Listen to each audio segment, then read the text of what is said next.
بسم الله الرحمن الرحيم. الحمد لله والصلاة والسلام على سيدنا رسول الله صلى الله عليه وسلم. ومع سلسلة فيديوهات هنقدمها لكم فيها مجموعة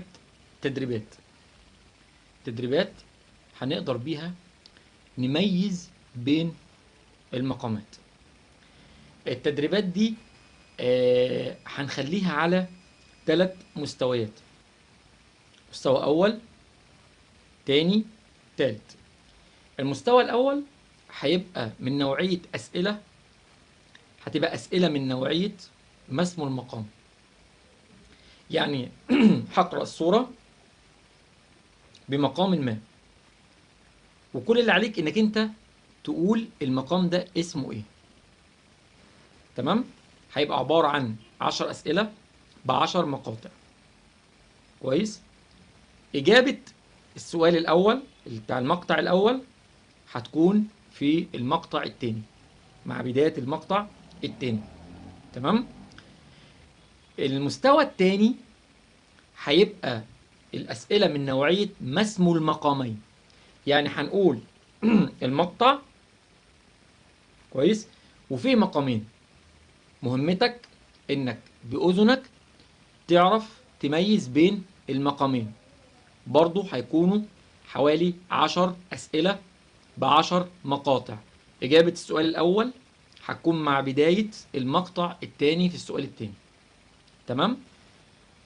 وبالتالي أيضا المستوى الثالث هيبقى المقطع الواحد هيبقى فيه 3 مقامات هنطلب منك إنك أنت تميزهم.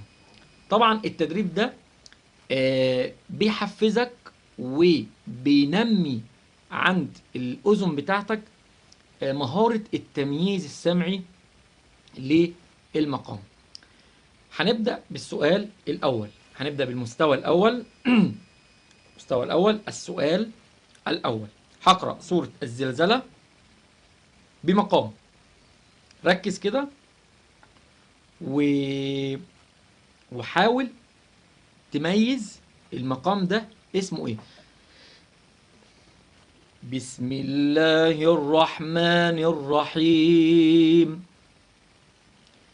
إذا زلزلت الأرض زلزالها وأخرجت الأرض أثقالها وقال الإنسان ما لها يومئذ تحدث أخبارها بأن ربك أوحى لها يومئذ يصدر الناس أشتاتا ليروا أعمالهم فمن يعمل مثقال ذرة خيرا يره ومن يعمل مثقال ذرة شرا يره.